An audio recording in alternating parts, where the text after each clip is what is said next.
திருச்சிற்றம்பலம். திருமூலர் திருவடிகள் போற்றி போற்றி.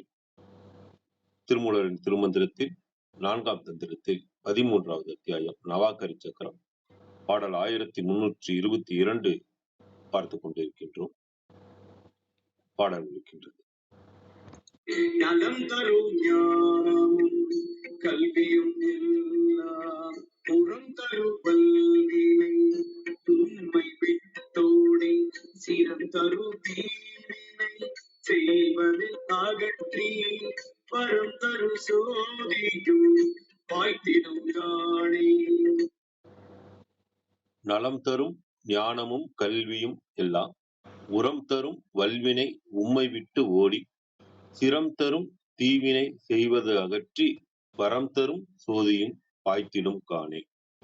இதன் விளக்கமாக சரவணையா தரத்திலிருந்து நவாக்கரி சக்கரத்தை சாதகம் செய்கின்ற சாதகர்களுக்கு நேற்றைய பாடலில் பார்த்தபடி 3 விதமான நன்மைகள் அனைத்தையும் கொடுத்து இறைவனை அடைய வேண்டிய ஞானத்தையும் கொடுத்து உலக அறிவை அறிகின்ற கல்விகள் அனைத்தையும் கொடுத்து மனபலத்தையும் கொடுத்து அதன் பயனாக பல பிறவிகளாக தொடர்ந்து வருகின்ற வலிமையான வினைகள் அனைத்தும் சாதகரை விட்டுவிட்டு ஓடிவிடும்படி செய்து மேன்மையான நிலையை கொடுத்து அதன் பயனாக இனிமேலும் தீமையான வினைகளை எதுவும் செய்து விடுகின்ற நிலையையும் இல்லாமல் செய்து நினைத்ததை அடையும் வரங்களையும் கொடுத்து இறைவனின் சோதி வடிவத்தை அடைகின்ற நிலையும் கிடைக்கப் பெறுவதை காணலாம். சரவணையா தலத்துல கொடுத்திருக்கிற விளக்கம். சத்யநாராயணையா வாருங்க. வணக்கம் ஐயா. அனைவருக்கும் இனிய காலை வணக்கம். இந்த பாடல் ரொம்ப எளிமையா அர்த்தம் புரிஞ்சுக்கிறதா இருந்தா என்ன சொல்றாங்கன்னா, தீவினைகள் ஓடிவிடும், தீவினைகள் ஓடிவிடும். அப்ப நவாக்கரி சக்கர வழிபாடு பெரும் நன்மை புரியும். எப்படி அப்படின்னு கேட்டா, அனுபவம் ஞானம் தரும், அதற்கு ஏதுவாகிய கலா ஞானம் வலியுறும். அனுபவம் ஞானம் தரும், அதற்கு ஏதுவாகிய கலா ஞானம் வலியுறும். வல்வினைகள் உம்மை விட்டு ஓடிவிடும். இந்த வழிபாட்டினால் வேண்டுபவர் வேண்டுவதை தருகின்ற சிவனது திருவருள் கைகூடும். அது உமக்கு துன்பத்தை தரவிருந்த தீய வினைகளை ஓட்டிவிடும் அப்படின்னு சொல்றாங்க. இந்த சக்கர வழிபாடுனால சிவன் அருள் கைகூடி நம்மளை அண்ட வந்த துன்பங்கள்லாம் அப்படியே பறந்து ஓடுன்னு ரொம்ப எளிமையா புரிஞ்சுக்கலாம். இன்னொன்னு கொஞ்சம் உள்நோக்கி போற மாதிரி இருந்ததுன்னா, நவாக்கரி சக்கர வழிபாட்டினால் பெருந்தன்மையை தருவதாகிய அனுபவ ஞானமும் அதற்கு ஏதுவாகிய கலா ஞானமும் வலியுற்று நிலை பெறும். அதற்கு முன்னே உம்முடைய வலிய வினைகள் உம்மை நோக்காது விட்டு ஓடிவிடும். அஃது எவ்வாறு எனில், இவ்வழிபாட்டினால் வேண்டுவோர் வேண்டுவதை தருகின்ற சிவனது திருவுருள் கைவந்து உமக்கு துன்பத்தை தர இருந்த அந்த தீய வினைகள் ஓட்டும். ஆதலால் இங்கதான் இலக்கணம் சார்ந்து நமக்கு ஐயாவோட உதவி தேவைப்படுது. சிரமம் என்பது இடை குறைந்து சிரம் என நின்றது செய்வது இனி செய்ய கடவது. இது சாதியொருமை உம்மை சிறப்பு. அகற்றி வாய்த்திடும் என்பதை வாய்த்து அகற்றிடும், அகற்றி வாய்த்திடும் என்பதை வாய்த்து அகற்றிடும் என மாற்றி முடித்து இறுதியில் ஆதலால் என்னும் சொல்லச்சம் வருவிக்க முதலடி இன எதுகை அப்படின்னு போட்டிருக்காங்க. முதலடி இன எதுகை. இவை 2 மந்திரங்களாலும் நவாக்கரி வித்தையும் ஸ்ரீவித்தையோடு ஒத்த சிறப்புடையதாய் பயன் தருதல் பொது வகையிலும் சிறப்பு வகையிலும் கூறப்பட்டதுன்னு சொல்றாங்க. வாய்ப்பு தந்தமைக்கு நன்றி. நன்றிங்க, அருமையா மிக்க நன்றி. அனைவருக்கும் அன்பு வணக்கம். ஓம் நந்தியம்பெருமான் திருவடி போற்றி, ஓம் திருமூலர் திருவடி போற்றி, ஓம் நம சிவாய. இன்னைக்கு மந்திரம் நல்ல தெளிவா சொல்லிட்டாங்க. ரத்னகுமாரையும் சொல்லிட்டாங்க, சத்யநாராயணையும் சொல்லிட்டாங்க. அது மாதிரி கொஞ்சம் எளிமையா நமக்கு கொஞ்சம் புரியுற மாதிரி. ஏன்னா நம்ம அந்த தனம் தரும் கல்வி தரும் அந்த பாட்டெல்லாம் கேட்டிருக்கோம் இல்லையா, அந்த வைப்ல தான் இதுவும் இருக்கு, அந்த பாட்டும் இருக்கு. அதனால நமக்கு கொஞ்சம் புரியுற மாதிரி இருக்கு. அதனால நான் இதுல கமெண்ட்ரிக்கு போயிடுறேன் நேரா. கமெண்ட்ரி என்ன கொடுத்துருக்காங்க டிரான்ஸ்லேஷன்னா, the adoration of Navakshari Chakra guarantees spiritual illumination. Spiritual illumination கொடுக்குன்றத கொடுத்துருக்காங்க. இதில் வந்து நலம் தரும், இதில் இன்னும் எல்லாம் தெளிவாக சொல்லிட்டாங்க. நலம் தரும் கல்வி, ஞானமும் கல்வியும் எல்லாம் அப்படின்ட்டு. இன்னும் இதை ஈஸியாக நம்ம வந்து ஞாபகம் வச்சுக்கணும் அப்படின்னா, கல்வியா செல்வமா வீரமா அப்படின்னு இருக்கும் இல்லையா, அந்த முப்பெரும் தேவியர்கள் அவங்களோட இது வந்து இந்த ஃபர்ஸ்ட் லைன் வந்து ஃபர்ஸ்ட் வரி வந்து சரஸ்வதி தேவி ஐம் மந்திரத்தோட பீஜ மந்திரத்தோட நலன்கள் எல்லாம் நமக்கு கிடைக்கிற மாதிரி ஞானமும் கல்வி எல்லாம். இரண்டாவது வரி வந்து உரம் உரம் தரும், உரந்தரும், உரம்னா மன வலிமை, மன திடம், அதெல்லாம் தைரியம், அதெல்லாம் பராசக்தியோடது. வல்வினையும் நம்மளை விட்டு போகிற மாதிரி அந்த தைரியத்தையும் தர்றது பராசக்தியோடது. அவங்களோட மந்திரம் வந்து ஹ்ரீம். சிரம் தரும், சிரம்னா மேன்மை, அகராதியில போட்டிருக்கிறது அதுதான் போட்டிருக்கிறாங்க. மேன்மைனா நான் பார்க்கறது வந்து மேலான நிலை, அதிர்ஷ்டம், இதெல்லாம் நமக்கு தர்றது வந்து லக்ஷ்மி தேவி. அவங்களோட மந்திரம் வந்து ஸ்ட்ரீம். இந்த 3 மந்திரமும் அந்த 3 வரியில பார்க்குறேன். அப்புறம் வரம் தரும், வரம் தரும்னா நம்ம நினைக்கிறதெல்லாம் நடக்கிற மாதிரி அந்த வசியத்தை தரும். நமக்கு இப்போ என்ன கார் வாங்கணும்னு நினைக்கிறோமா, அந்த அந்த எண்ணங்களுக்கு சக்தி கிடைக்கும். அந்த எண்ணம் நம்ம நினைக்கிறதெல்லாம் நடக்கிற மாதிரி. அது வந்து அதுக்கான மந்திரம் வந்து க்ளீம். க்ளீம் மந்திரம் வந்து பரமேஸ்வரி தேவியோடதுன்னு சொல்றாங்க, காளி தேவியோடதுன்னு சொல்றாங்க. அந்த இதுல வந்து நமக்கு வந்து நம்ம அந்த வசியம், அந்த உலக வசியம், அட்ராக்ஷன், அந்த லவ், அன்பு, இதெல்லாம் கிடைக்கிற விஷயம் வந்து க்ளீம் மந்திரத்துல. அதே மாதிரி சோதி, இதெல்லாம் சரி, இதெல்லாம் உடலுக்கும் மனதுக்கும் தானே, நான் அந்த உலக வாழ்க்கையில இருக்கிறதுக்கு தான் இதெல்லாம் தேவை இல்லையா அப்படின்னா, இதெல்லாம் நம்ம அனுபவிச்சு அடுத்த நிலைக்கு போறதுக்கு தான் அதுவும் கைகூடும். அதாவது சோதியும் வந்திடும் காணே, நீ சிவனை நோக்கி போறதுக்கான இதுவும் இந்த மந்திரம், இந்த 9 பீஜ மந்திரங்கள் சொல்றதுனால, இந்த நவாக்கரி மந்திரத்தை சிவைய நம்மையோட சேர்த்து சொல்றதுனால இறைவனை நோக்கியும் நம்மளால போக முடியும். அந்த சோதியும் வந்திடும் காணே அப்படின்னு இந்த நமக்கு தேவையான எல்லா விஷயங்களையும் கிடைக்கும். இந்த உலக வாழ்க்கைக்கு தேவையான எல்லா விஷயங்களும், பாதுகாப்பு, அந்த இன்னொரு மந்திரம் வந்து நான் பாதுகாப்பு கொடுக்கும். நல்ல நமக்கு அந்த கவசம் மாதிரி நம்மளை சுத்தி ஒரு இது பண்றோம். நல்வினை ஆகட்டும், தீவினை ஆகட்டும், எதுவுமே நம்மளை அண்டாத மாதிரி கொடுக்கறதுக்கு, நம்ம சக்கரங்களை இயக்கிறதுக்கு, ஆற்றலை மேம்படுத்துறதுக்கு ஒவ்வொரு மந்திரங்கள், அந்த சில மந்திரங்கள்லாம் அந்த ஒவ்வொரு சக்கரத்துக்கும் இருக்கு. இப்ப சரஸ்வதி மந்திரமே ஐம் சொல்லும்போது அந்த வாக்கு பலிதம் வருங்கிறாங்க.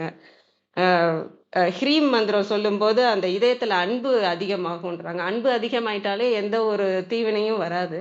இந்த மாதிரி இந்த நல்ல நல்ல மந்திரங்களை நம்ம உடம்புல இயக்கும் போது அந்த ஆற்றலும், அந்த வைப்ரேஷன், அந்த ஃப்ரீக்குவன்சி எல்லாமே மாறும்போது நம்ம சக்கரங்கள் எல்லாம் அனைத்தும் நல்ல நிலையில இயக்கப்பெறும்போது நம்ம அடுத்த நிலைக்கு அடுத்தடுத்த சக்கரத்தை நம்ம தாண்டி மேலே இறைவனை நோக்கி நந்தியம்பெருமான் அருளால சிவனையும் போய் சேரலாம் அப்படின்றது தான் இங்கே நான் பார்க்குறேன். அனைவருக்கும் நன்றி. வாங்கம்மா கிருத்திகாம்மா. வணக்கம் அம்மா.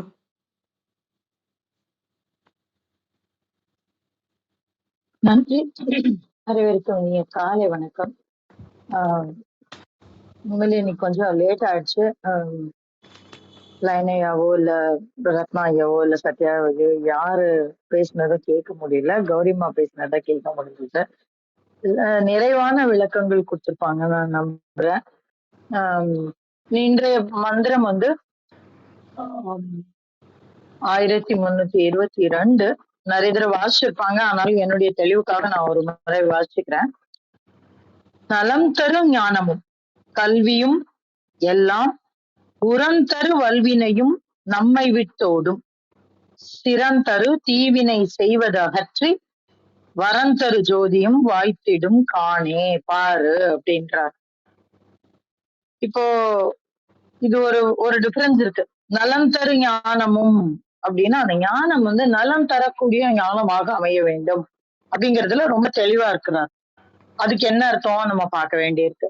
அப்புறம் கல்வியும் அப்படின்றாரு. அப்போ அந்த அந்த கல்வியை தருது. அப்புறம் இன்னும் ஒரு வார்த்தை சொல்றாரு, எல்லாம் அப்படின்னு ஒரு வார்த்தைய போடுறாரு. அப்ப இது 3 வித்தியாசமா? ஞானம் வேற, கல்வி வேற, அது தாண்டியும் எல்லாமும் கிடைக்கணுமா? அதையும் நம்ம பார்க்கணும். அப்புறம் அடுத்தாப்புல சொல்றாரு, உரம் தரு வல்வினையும் உம்மை விட்டோடும் அப்படின்னு. அப்ப அந்த வல்வினை வந்து அந்த இருள் சேர இருவினை அப்படிங்கிறது வந்து விளக்குறது ரொம்ப கஷ்டம். நம்ம ஆரம்பத்திலே இருந்து சொல்லக்கூடியது என்னன்னா, அந்த இருவினை போகிறது நம்ம அதுதான் மிகப்பெரிய, ஏன்னா கர்மாவை கழிச்சுதான் தீரணும் அப்படின்னு நம்ம பார்த்திருக்கோம் இல்லையா? எவ்வளவுதான் வந்தாலும் நம்ம என்ன பண்ணணும் அப்படின்னா, அந்த கர்மாவை நம்ம கழிச்சுதான் தீரணும். அதற்காக பிறவி எடுத்துதான் தீரணும் அப்படின்னு நம்ம பார்த்திருக்கோம். ஆனா இங்க திருமூலர் வந்து ரொம்ப எளிதான ஒரு வார்த்தை சொல்லி கொடுக்கிறாரு. அதுவும் எவ்வளவு அந்த அந்த எளிதான வழி சொல்லி தர்றாரு. அதுவும் எவ்வளவு கடினமான வல்வினையா, உரம் தரு வல்வினையும் அப்படின்றாரு. அப்ப அந்த உரம் தரு அப்படிங்கும் போது வந்து வலிமை அகற்றவே முடியாத வல்வினை. ஒரு சில பாவங்களை வந்து சரி பண்ணவே முடியாதுன்னு சொல்லுவாங்க. ஆனா அப்பேற்பட்ட வல்வினையும் உம்மை விட்டோடும். அப்போ எவ்வளவு கருணை இருந்தா இப்பேற்பட்ட ஒரு மந்திரத்தை, இப்பேற்பட்ட ஒரு வழிய நமக்கு சொல்லி தருவாரு. அப்ப அப்படி வல்வினை போகும்னு சொல்லிட்டாரு. அடுத்த வார்த்தையில என்ன சொல்றாரு? சிரம் தரும் தீவினை செய்வது அகற்றி அப்படின்னு சொல்றாரு.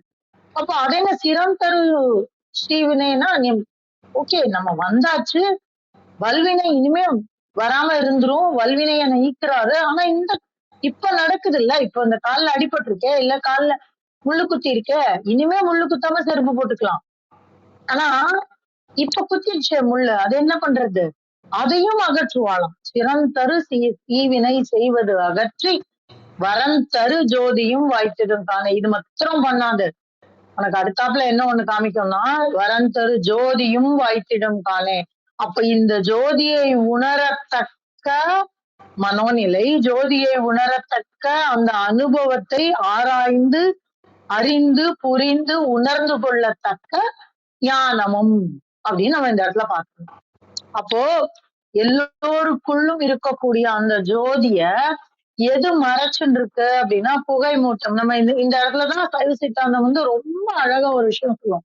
என்ன சொல்லும் அப்படின்னா, களிம்பு, நம்ம அந்த செம்புல ஏறி இருக்கிற களிம்பு, செம்பு அப்படியேதான் இருக்கு, நல்ல பளபளன்னு தான் இருக்கு. ஆனா அதுக்கு மேல என்ன இருக்கு? களிம்பு இருக்கு. அப்ப அந்த களிம்பு என்ன, அந்த களிம்பை துலக்கிட்டான்னா செம்பு துலங்கிடும்.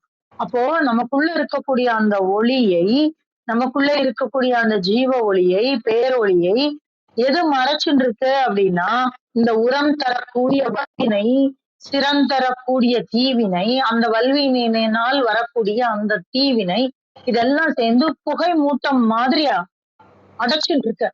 அப்ப அந்த புகை மூட்டத்தை விலக்கி அந்த களிம்பை எடுத்தால் என்ன தெரியும்? பரந்தரு ஜோதி நமக்கு கிட்டும். அப்போ அதுக்கு அதை தரக்கூடியதுதான் நலம் தரு ஞானம். அப்ப இந்த நலம் தரு ஞானம்ங்கிறது என்ன அப்படின்னா, உள்ளிருக்கக்கூடிய ஜோதியை நமக்கு புரிய வைத்து உணர்த்தி தெளிந்து இருக்கக்கூடிய அந்த பேரறிவுன்னு சொல்றோம் பாத்தீங்களா, அந்த பேரறிவு தான் நலம் தரு ஞானம். அப்போ கல்வியும் எல்லாம் அப்படின்னு சொல்றாங்க. அப்ப எது கல்வி அப்படின்னா, இந்த ஞானத்தை நோக்கி நம்மை அழைத்து செல்லக்கூடியதுதான் கல்வி. இப்ப நம்ம பண்றோம் பாத்தீங்களா, திருமந்திரத்துல எடுத்து வச்சுட்டு நவாக்கரியினுடைய ஒரு மந்திரத்தை எடுத்து வச்சு நாள் பூரா சிந்திக்கிறோம் பாத்தீங்களா, இதுதான் கல்வி. இதை தாண்டிய கல்வியும் இருக்கு. நம்ம நேற்றுக்கு சொன்ன மாதிரி படிக்கிறது, எம்பிபிஎஸ் படிக்கிறது, டாக்டர் ஆகுது, அதெல்லாம் கல்வி, அதெல்லாம் விட்டுறலாம். நம்ம அந்த கல்வி எல்லாம் எந்த கல்விக்கு கொண்டு சேர்க்க வேண்டும்? இந்த கல்விக்கு கொண்டு சேர்க்க வேண்டும். அப்படி சேர்த்ததுன்னா எல்லாம் அப்படின்னா அது என்ன எல்லாம் அப்படின்னாக்க, இதுக்கு நம்ம அபிராமி பட்டர்கிட்ட தான் போகணும். ரொம்ப அழகா அந்த எல்லாமுக்கு ஒரு அழகான பொருள் தந்திருப்பாரு. 69வது அபிராமி அந்தாதி அது. தனம் தரும் கல்வி தரும் ஒரு நாளும் தளர்வரியா மனம் தரும் அப்படின்னு சொல்லுவாரு. அப்போ இந்த கல்வி நமக்குள்ள சரியான முறையில போகணும்னா என்ன வேணும்? அததான் அந்த எல்லாம்ங்கிற வார்த்தைக்கு. இந்த ஒரு எல்லாமுக்குதான் இந்த அபிராமி அந்தாதின்னு எனக்கு தோணும். தனம் தரும் கல்வி தரும் ஒரு நாளும் தளர்வரியா மனம் தரும் தெய்வ வடிவும் தரும் நெஞ்சில் வஞ்சமில்லா இனம் தரும் நல்லன எல்லாம் தரும் அப்படின்றார். அன்பர் என்பவர்க்கே கனம் தரும் பூங்குழலால் அபிராமி கடைக்கண்களே. அப்ப நல்லன எல்லாம் எதுவெல்லாம் நல்லது? தனம் தரக்கூடிய கல்வி, ஒரு நாளும் தளர்வறியாத மனத்தை தரக்கூடிய தன்மை, அந்த ரெண்டையும் கிடைக்கிறதுனால தெய்வ வடிவும் தருவோமா. இந்த தெய்வ வடிவு வேணும்னா என்ன வேணும்? நெஞ்சில் வஞ்சமில்லா இனம் தரும். அப்ப இந்த இந்த உலகத்துல இதெல்லாம் வரிசையா வந்துரும். நம்ம எல்லாம் கஷ்டப்பட வேண்டாம். நான் திருப்பி இந்த இடத்துல நான் மகாவீரர் ரொம்ப அழகா ஞாபகப்படுத்திட்டேன். என்ன சொல்லுவாருன்னா, யாருக்குமே தீட்சை கொடுக்காத ஒரு திருடனுக்கு மகாவீரர் வந்து தீட்சை கொடுத்தாராம். அப்போ அவர் சொன்னாராம், நீ திருட்ட விட்டாதான் உனக்கு. அவன் சொன்னான், சாமி யாருமே எனக்கு தீட்சை கொடுக்கல, திருட்ட விட்டாதான் எனக்கு தீட்சை கொடுப்பேன்னு சொன்னாங்க. ஆனா நீங்க வந்து ரொம்ப பெரியவங்க, நான் திருட்டு பண்ணிட்டு இருக்கேன் அப்படின்னு தெரிஞ்சும் நான் எனக்கு தீட்சை கொடுத்தீங்கன்னு அவர் சொன்னாராம்.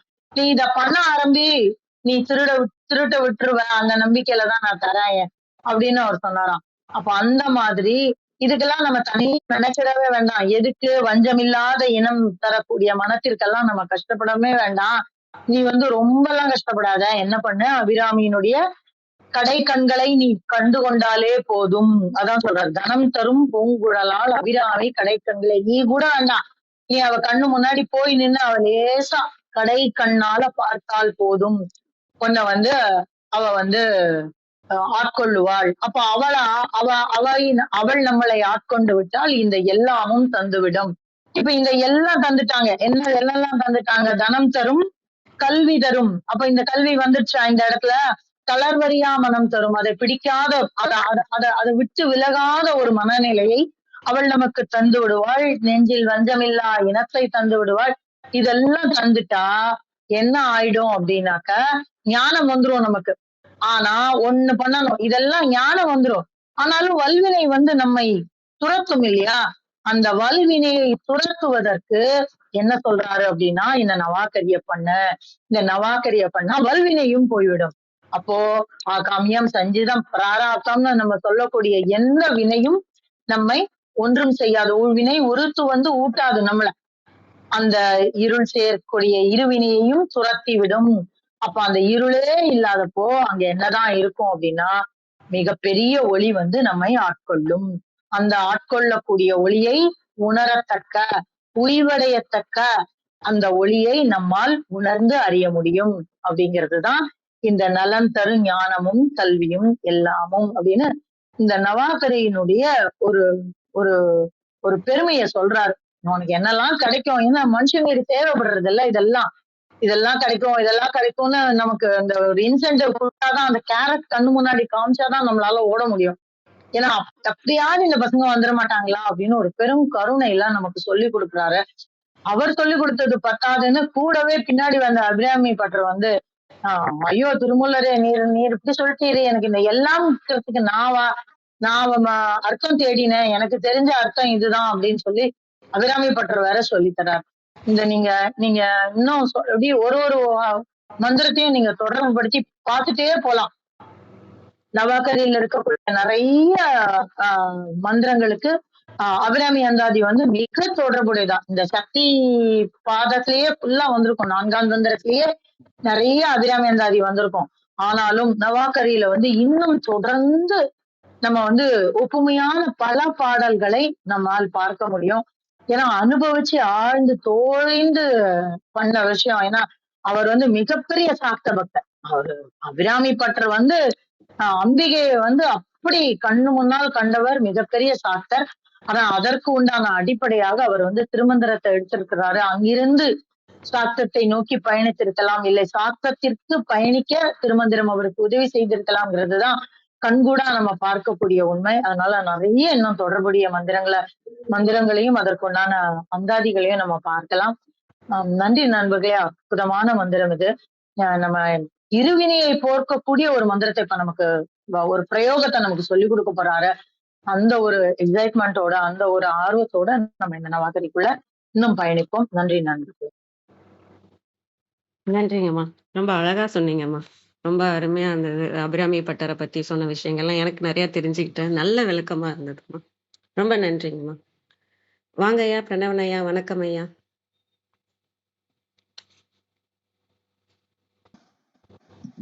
வணக்கம். இந்த நல்லன எல்லாம் அப்படிங்கிறது நான் சொல்ல வேணும் நினைச்சதை கிருத்திகா சொல்லிட்டாங்க. ஆனா இந்த பாடலை நம்ம எப்படி பார்க்கணும் அப்படின்னா, இன்னும் தியாகராஜன் சார் இருக்காரு, அப்புறம் விந்தியாம்மா இருப்பாங்க அப்படின்னு நினைக்கிறேன். இருந்தாலும் கூட எப்படி பார்க்கணும் அப்படின்னா, இந்த நலம் அப்படிங்கிறத ஞானத்தோட சேர்த்துக்கணும். நலம் தரும் ஞானம். அதுக்கப்புறம் இந்த கல்வி இருக்கு பாருங்க, அதையும் நலம் தரும் கல்வி அப்படிங்கிறதையும் சேர்த்துக்கணும். அப்புறம் இது மாதிரி நலம் தரக்கூடிய எல்லாவற்றையும் இந்த நவாகரி வழிபாடானது கொடுக்கும். நலம் தரக்கூடிய ஞானம், நலம் தரக்கூடிய கல்வி, அதுக்கப்புறம் எல்லாம். இந்த எல்லாம் அப்படிங்கிறதுக்கு என்ன அப்படின்னா, வள்ளலாருடைய அருட்பெருஞ்சோதி அகவல். நேத்து நான் ரத்னா சார்ட்ட சொன்னேன், ஆனா அவரு சொல்லல, நானே சொல்லட்டும்னு விட்டாருன்னு நினைக்கிறேன். அருட்பெருஞ்சோதி அகவல்ல நலம் தர நல்லறிவு உடல் உயிர் எனக்கு மலர்ந்திட கருணை மழை பொழி மழையேன்னு. அதாவது நல்ல அறிவு. இந்த நல்ல அறிவு அப்படிங்கிறது என்ன அப்படின்னு சொன்னா, அதுதான் வஞ்சமில்லா இனம் அப்படிங்கிறது. மனசுல அந்த வஞ்சனை அப்படிங்கிறதே இருக்காது. இந்த வஞ்சனை இல்லாதவங்க அப்படிங்கிறத எங்க கண்டுபிடிக்க முடியும்னா, அவங்க பேசுற சொல்லுலயே தெரியும். நமக்கு திருக்குறள்ல 10வது அதிகாரம் இனியவை கூறல். அந்த இனியவை கூறல்ல முதல் திருக்குறள்ல சொல்லியிருப்பாங்க, இன்சொலால். இன்சொலால்னா இனிய சொல்லால். இன்சொலால் ஈரம் அலையி. ஈரம்னா அன்பு. இந்த இடத்துல இன்சொலால் ஈரம் அலையி படிறு இலவாம். படிறுனா வஞ்சனை. இந்த படிறுங்கிற வார்த்தை திருவம்பாவையில 5வது பாட்டுலயும் வரும், படிறு அப்படிங்கிறது. அதே மாதிரி நன்னூல்ல பவனந்தி முனிவர் சொல்லுவாரு, வஞ்சனை உடையவர்களுக்கு கல்வி கற்பிக்க கூடாது, படிரன் இன்னொருக்கு பகரார் நூலே, அவங்களுக்கெல்லாம் சொல்லி கொடுக்க கூடாதுன்னு சொல்லுவாரு. அது மாதிரி படிறு அப்படின்னா வஞ்சனை. இன்சொலால் ஈரம் அலையி படிரிலவாம் செம்பொருள் கண்டார் வாய் சொல். அந்த செம்பொருளை யார் கண்டு கொண்டார்களோ, இந்த பாட்டுல நிறைவா வருது பாருங்க, வரம் தரும் வாய் ஜோதியும் வாய்த்திடும் காணே. அந்த காணே அப்படிங்கிறது என்னன்னா, கண்ணால பார்க்கறது மட்டும் இல்ல, கருத்தாலும் பார்ப்பது. கண்ணாலும் பார்க்கணும், கருத்தாலும் பார்க்கணும். கருத்தால எப்படி பார்க்கறது அப்படின்னு கேட்டா, அதுதான் பயனில சொல்லாமைன்னு 20வது அதிகாரம் இருக்கும் திருக்குறள்ல.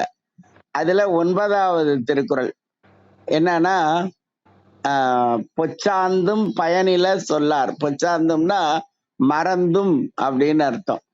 பயனில சொல்லார், பயனில்லாத சொற்களை சொல்லவே மாட்டாங்களாம். யாரு அப்படின்னா, மருள் தீர்ந்த மாசரு காட்சியவர். மருள்னா மயக்கம். மயக்கமே இல்லாத தன்மைதான் மாசற்ற தன்மை அப்படிங்கிறது. மாசில் வீணையும் அப்படின்னு அப்பர் பெருமான். அது மாதிரி அந்த மயக்கமே இல்லாத அந்த மனநிலையில இருக்கிறாங்க பாருங்க, அவங்க வஞ்சமே இல்லாம இருப்பாங்க. அந்த வஞ்சமே இல்லாம இனம் எப்ப வரும்னா, தெய்வ வடிவம் வந்த அப்புறம் தாங்க வரும். அது பாத்தீங்கன்னா, தனம் தரும் கல்வி தரும் ஒரு நாளும் தளர்வரியா மனம் தரும் தெய்வ வடிவம் தரும், அப்புறம் தான் வஞ்சம் இல்லா இனம் தரும். இந்த தெய்வ வடிவம் அப்படிங்கிறது என்னன்னா, இந்த உலகமே நல்லா இருக்கணும் அப்படின்னு யாரெல்லாம் நினைக்கிறாங்களோ அவங்கள நீங்க தள்ளி நின்னு பாத்தீங்கன்னா பெண் வடிவமா தான் தெரியும். ஏன்னா என்னுடைய மாணவர்கள் என்கிட்ட சொல்லுவாங்க, திருவள்ளுவரையும் வள்ளலாரையும் பார்க்கும்போது அந்த பெண் தன்மை தான் அவங்களுக்குள்ள நிறைய தெரியுது அப்படின்னு சொல்லுவாங்க. அப்ப அந்த தெய்வ வடிவம் அப்படிங்கிறது பெண் தன்மை. அதனாலதான் நம்ம சாக்தம் சக்தி வழிபாடு எல்லாத்தையும் தரும் அப்படின்னு திருமூலரும் நமக்கு சொல்லி கொடுக்கறதுக்கு அதுதான் காரணம். அதனால அந்த மருள் தீர்ந்த காட்சி எங்க, அது கருத்தால் காண்பது. அந்த கருத்தால் காணக்கூடிய ஆற்றல் இருக்கிறவர்களுக்கு கண்டிப்பாக அந்த ஜோதி அப்படிங்கிறது அவங்களுக்கு ஓங்கும். அதனால வரமும் கிடைக்கும். இந்த வரம் அப்படிங்கிறது என்ன அப்படின்னா, எல்லா வசதிகளையும் நாம் பெறுவது அல்ல. இந்த வசதி அப்படிங்கிறதுல எழுத்தை எடுத்துட்டீங்கன்னா சதின்னு மாறிடும்.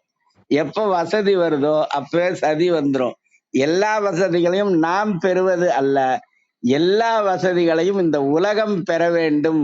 உலகம் சமநிலை பெற வேண்டும், உயர்வு தாழ்வில்லா நிலை வேண்டும் அப்படின்னு யாருக்கெல்லாம் அந்த ஆற்றல் வாய்க்கிறதோ அதுதான் வரம் அப்படிங்கிறது. இந்த 3வது வரியில சிரம் அப்படின்னு சொல்லியிருக்காங்கல்ல, அது சத்யநாராயண் சார் படிக்கும் போதே படிச்சாரு. அது என்னன்னா, சிரமத்தை தரக்கூடிய தீவினை.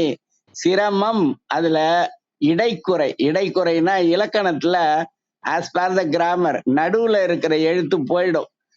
செய்யுளுக்காக அந்த பொயிட்ரி ஃபார்மேஷனுக்காக அது மாதிரி போயிடும். சிரமம் அதுல மா போயிடுச்சுன்னா சிரம் அப்படின்னு அர்த்தம். சிரமத்தை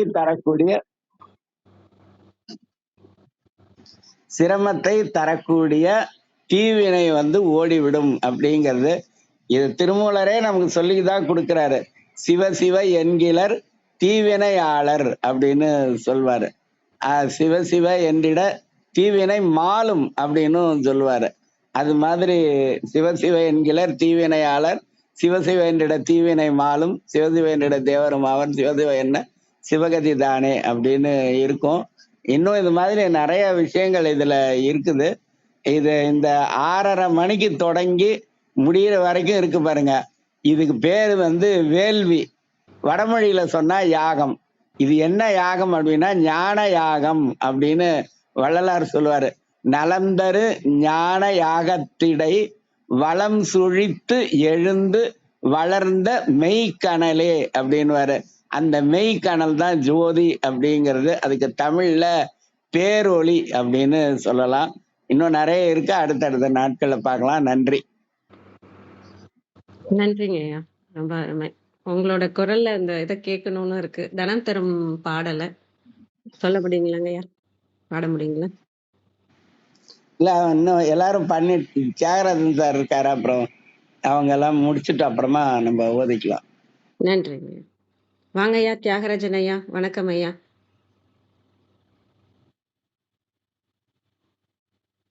மிக்க மகிழ்ச்சி, நன்றிங்க ஐயா. ரொம்ப அற்புதமான விளக்கங்கள். இறையர்களுக்கும் குருவர்களுக்கும் தங்களுக்கும் நன்றி. அவையோர் அனைவருக்கும் பணிவன்பான வணக்கங்கள், வாழ்த்துக்கள். ஓம் திருமூலர் திருவடிகள் போற்றி, ஓம் திருமூலர் திருவடிகள் போற்றி, ஓம் திருமூலர் திருவடிகள் போற்றி. இன்றைய மந்திரம்: நலந்தரு ஞானமும் கல்வியும் எல்லாம் உரந்தரு வல்வினை உம்மை விட்டோடி சிறந்தரு தீவினை செய்வது அகற்றி வரந்தரு ஜோதியும் வாய்த்திடுங்காணே. வரந்தரு சோதியும் வாய்த்திடுங்காணே. அங்கே காண்றது எது, தானே வருவது எது என்று பார்த்தா அந்த பரம்பொருள் தான். பரம்பொருளுடைய தன்மைய, அந்த இறை பேரறிவினுடைய தன்மைய உள்ளபடி நாம் உணர்ந்து கொண்டு விட்டோம் என்றாலே மனம் தூய்மை அடையும். அதாவது வல்வினைகள் எல்லாம் நம்ம விட்டு ஓடி போயிடும். அதனால மன தூய்மை என்பது வரும். அந்த மன தூய்மை வந்துருச்சுனாவே உரம் பெறும். அதாவது மனோதிடம். அந்த மனோதிடம் எதையும் சாதிக்கக்கூடிய வல்லமை, வில் பவர் அப்படின்னு சொல்றோம் இல்லையா, அந்த மாதிரி அந்த எதையும் சாதிக்கக்கூடிய தன்மை அதனால நாம பெற முடியும். உரந்தரும். மேலும் அந்த மன தூய்மை பெற்றுவிட்டாலே வினை தூய்மை என்பது தானாகவே வரும். ஏன்னா நினப்பு தான் செயலா வருது, எண்ணம் தான் செயலா வருது. அப்ப சிறந்தரும், வினை தூய்மை பெறலாம். அதாவது சிறந்தரு தீவினை செய்வது அகற்றி. அப்ப உள்ளத உள்ளபடி நினைச்சிட்டோம்னா நல்வினை தான் செய்வோம். தீவினை என்பது அங்கே தவிர்க்கப்படும். உள்ளதை உணர்ந்துட்டோம்னா நல்லதைத்தான் செய்வோம். அல்லவைவற்றையெல்லாம் தவிர்க்கக்கூடிய அந்த சிறந்த பண்பு தானாகவே மனதிற்கு அந்த வல்லமை கிடைத்துவிடும் மன தூய்மையால.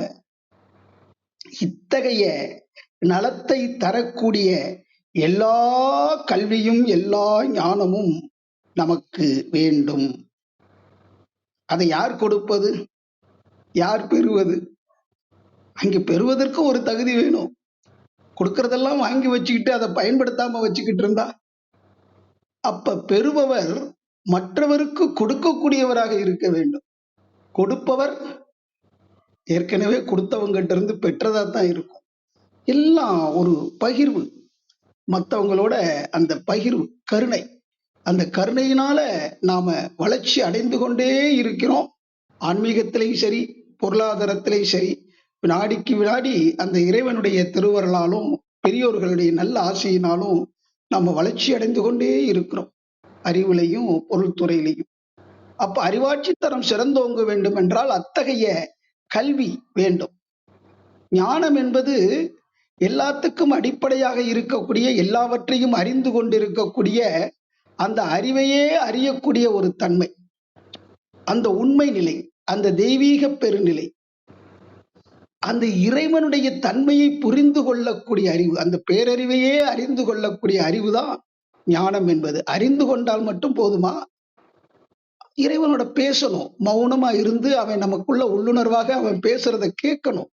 கேட்கும் போதுதான் நமக்கு தெளிவு என்பது கிடைக்கும். அந்த தெளிவு வந்துருச்சுனாவே மனம் தூய்மையடையும், வினையும் சிறப்படையும், நமக்குள்ள அந்த அருட்ஜோதி நமக்குள்ள தோன்றும். இதை யாரும் கேட்டு பெறுவது கிடையாது, தானே துளங்கும். ஏன்னா அது தானாக வந்தது, சுயம்பா எப்பவுமே இருந்து கொண்டிருக்கு.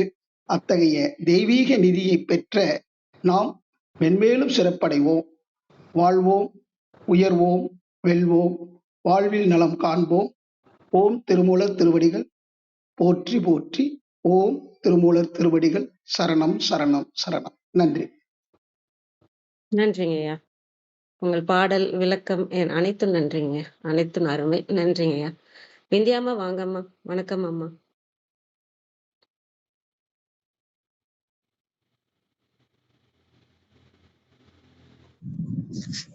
அனைவருக்கும் வணக்கம். ஓம் சிவசக்தி போற்றி. ஓம் திருமூலரே போற்றி. 1322வது திருமந்திரம். ஞானமும் கல்வியும் நவாக்கரியே. திருமந்திரம்.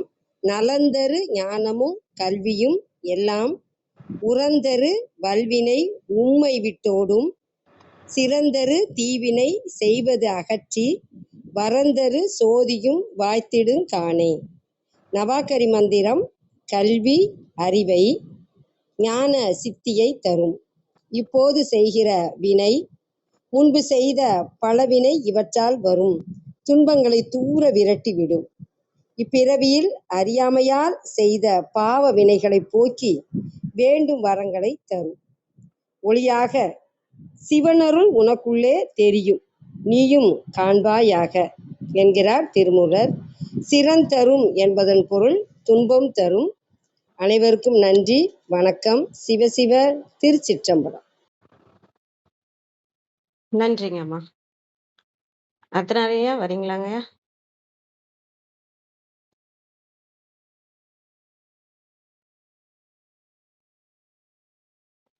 ஐயா கேக்குதுங்களா?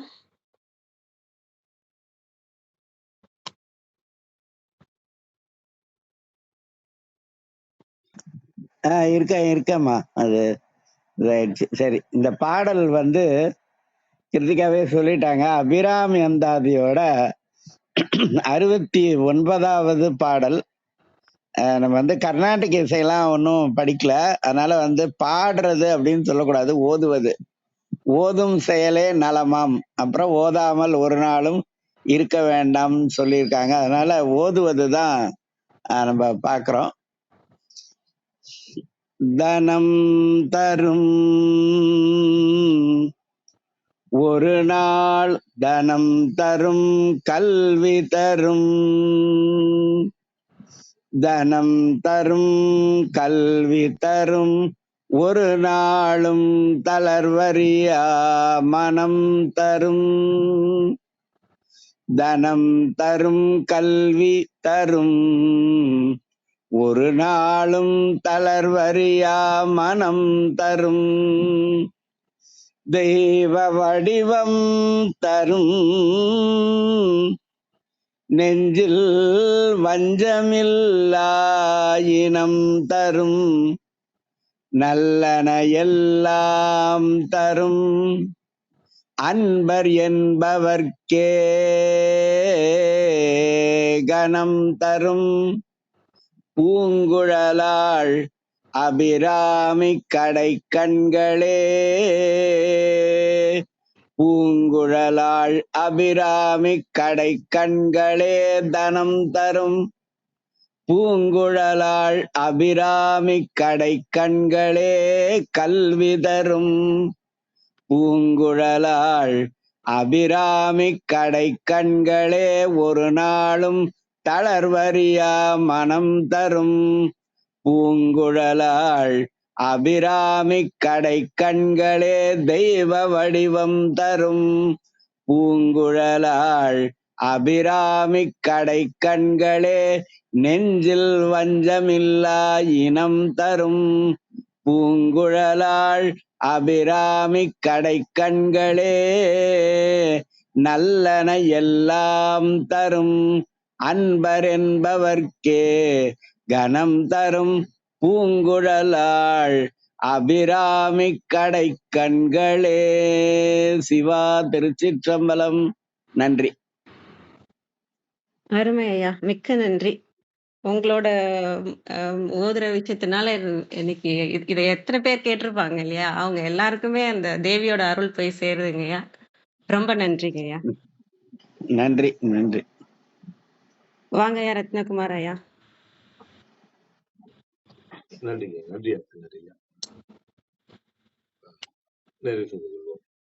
யான் பெற்ற இன்பம் பெருக இவ்வையகம் வான் பற்றி நின்ற மறைபொருள் சொல்லியது நின்றும் காலை எழுந்து கருத்தறிந்து ஓதினேன் ஞானத் தலைவனை நன்னுவர் என்று ஏற்றும் கூறிய திருமூலரின் கூற்றிற்கேற்ப வந்திருந்து கருத்துக்களை கூறி தெளிவுபடுத்திய சான்றோர்களுக்கும் செவி கொடுத்து சிறப்பித்த மெய்யன்பர்களுக்கும் மிக்க நன்றி. களம் நிறைவடைகிறது. மீண்டும் நாளை காலை 6:30 மணிக்கு கேள்வி நாளம் ஆன்ம சுவாசம் நிகழ்வில் சந்திப்போம். 5, 4, 3, 2, 1.